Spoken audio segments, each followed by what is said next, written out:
चंद्रयान-3 चांद पर खोजबीन करने के लिए भारतीय अंतरिक्ष अनुसंधान संगठन इसरो द्वारा तैयार किया गया तीसरा चंद्र मिशन है। जी हाँ दोस्तों, इसके बारे में बात करते हुए आगे बढ़ते हैं। इससे पहले चैनल को लाइक और सब्सक्राइब प्लीज कर दीजिए। बताया जा रहा है कि चंद्रयान-3 बुधवार यानी कि 16 अगस्त को एक बड़े ऑपरेशन से गुजरेगा। दरअसल इसरो इसकी कक्षा को चंद्रमा की सतह से 100 किलोमीटर की दूरी तक कम करने के लिए मैन्यूवर यानी कि सावधानी से किसी चीज़ को मैनेज करने की प्रक्रिया करेगा। यह मैन्यूवर चंद्रमा की सतह पर सॉफ्ट लैंडिंग करने की दिशा में एक महत्वपूर्ण कदम होगा। इस मैन्यूवर को ऑर्बिट सर्कुलराइजेशन के नाम से जाना जाता है। इसमें अंतरिक्ष यान के इंजनों का इस्तेमाल करके इसे एक निश्चित तरीके से धकेला जाता है, जिससे इसका रास्ता ज़्यादा सर्कुलर हो जाता है। इसके बाद स्पेसक्राफ्ट सॉफ्ट लैंडिंग के लिए तैयारी करेगा। चांद के करीब पहुंच रहा है स्पेसक्राफ्ट। इस साल 14 जुलाई को श्रीहरिकोटा के सतीश धवन स्पेस सेंटर से लॉन्च किया गया चंद्रयान-3 लगातार अपने टारगेट की ओर बढ़े जा रहा है। 5 अगस्त को चंद्र कक्षा में प्रवेश करने के बाद स्पेसक्राफ्ट ऑर्बिट में घूम रहा है, जिससे धीरे धीरे चंद्रमा से इसकी दूरी कम हो रही है। 23 अगस्त को निर्धारित सॉफ्ट लैंडिंग का मकसद लैंडर और रोवर को चंद्रमा के साउथ पोल पर स्थापित करना है। ऐसा माना जाता है कि इससे खोजें होंगी। रशिया, अमेरिका और चाइना के बाद भारत चंद्रमा पर सॉफ्ट लैंडिंग करने वाला चौथा देश बन जाएगा। लैंडिंग के लिए चाहिए होगा कंट्रोल। जी हाँ, आपको बता दें कि लैंडर के प्रोपल्शन मॉड्यूल से अलग होने और स्पेसक्राफ्ट के ऑर्बिट में 16 किलोमीटर बाय 30 किलोमीटर पहुंचने के बाद सॉफ्ट लैंडिंग की प्रक्रिया शुरू होती है। लैंडर लगभग 30 किलोमीटर की ऊंचाई पर चंद्रमा की सतह तक जाने के लिए अपने थ्रस्टर्स का इस्तेमाल करता है। इसकी सुरक्षित लैंडिंग के लिए सटीक नियंत्रण और नेविगेशन की ज़रूरत होती है। बढ़ती तकनीकी क्षमताओं का प्रदर्शन। चंद्रयान-3 का मिशन न केवल स्पेस में भारत की बढ़ती तकनीकी क्षमताओं का प्रदर्शन करना है, बल्कि इसका मकसद महत्वपूर्ण वैज्ञानिक खोजें करना भी है। इस मिशन की सफलता भारत की अंतरिक्ष यात्रा में एक मील का पत्थर साबित होगी और चंद्र और अन्य ग्रहों के लिए नए रास्ते खोलेगी। अब चांद की रेस में चंद्रयान-3 के साथ साथ रशिया का ल्यूना 25 भी आ चुका है। तो देखते हैं इन दोनों में क्या अंतर है। भारत ने 14 जुलाई को चंद्रयान-3 लॉन्च किया। करीब महीने भर बाद 11 अगस्त को रशिया ने अपना मून मिशन ल्यूना 25 लॉन्च किया। चंद्रयान-3 को चांद की यात्रा पूरी करने में 40 दिन लगेंगे। वहीं रशिया का ल्यूना 25 सिर्फ 10 दिनों में चांद तक का सफ़र तय करेगा। ऐसा क्यों? आइए जानते हैं। बहुत से लोगों के मन में यह सवाल है। जवाब यह है कि ल्यूना 25 को एक हाई पावर रॉकेट आगे बढ़ाता है। वहीं चंद्रयान-3 आगे बढ़ने के लिए चांद और धरती के गुरुत्वाकर्षण बल का प्रयोग करता है।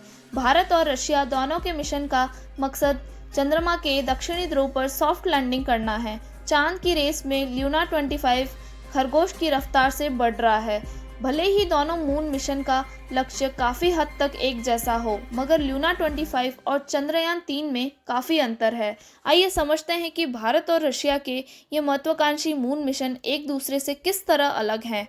भारत का चंद्रयान-3 ग्रेविटेशनल फोर्सेस पर ज़्यादा निर्भर है। लॉन्च के बाद इसे धरती की दीर्घवृत्ताकार कक्षा में स्थापित किया गया। यह उसी रास्ते पर चक्कर काटता रहा जब तक इसरो के वैज्ञानिकों ने कुछ मैन्यूवर्स के जरिए चंद्रयान-3 का ऑर्बिट नहीं बढ़ाया।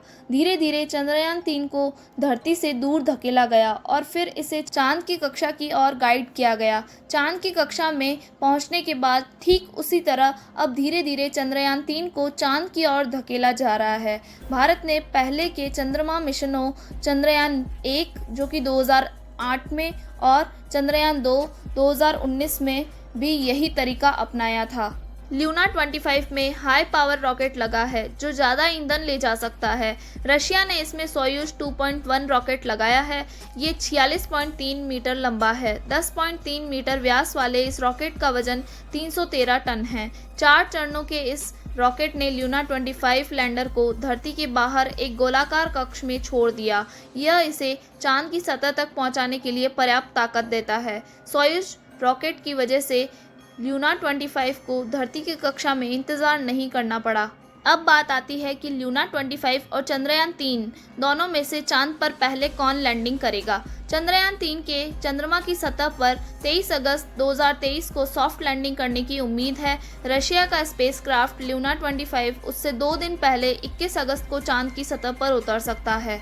ल्यूना 25 के लैंडर को करीब साल भर तक चांद की सतह पर रहकर स्टडी करना है। वहीं चंद्रयान 3 के लैंडर और रोवर की मिशन लाइन चंद्रमा के 1 दिन के बराबर यानी कि धरती के 14 दिन है। चंद्रमा के दक्षिणी ध्रुव में वैज्ञानिकों की दिलचस्पी इसलिए है क्योंकि उन्हें लगता है यहाँ पर बर्फ जमा हो सकती है। ऐसा हुआ तो उससे ईंधन, ऑक्सीजन और पीने का पानी निकाला जा सकता है। ल्यूना 25 में रोवर और लैंडर है। इसके लैंडर का वजन 800 किलो है। ल्यूना 25 पहले सॉफ्ट लैंडिंग की प्रैक्टिस करेगा।